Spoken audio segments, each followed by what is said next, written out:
Britain దరిద్రం ఏంటంటే ప్రభుత్వాన్ని 5 ఏళ్లకి 6 ఏళ్లకి ఎన్నుకున్న ప్రధానమంత్రులు మాత్రం 2 ఏళ్ళకి లేకపోతే ఒకళ్ళైతే 45 రోజులకు కూడా పడిపోయారు.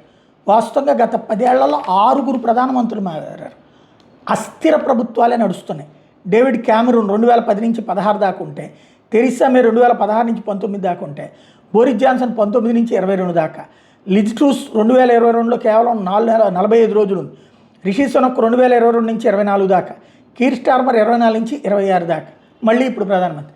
పార్టీలు మారినాయి. క్రిందటిసారి టోరీస్ పద్దాకా ఒకరికొకరు గొడవబడి ప్రధానమంత్రులు మార్చుకొచ్చారు.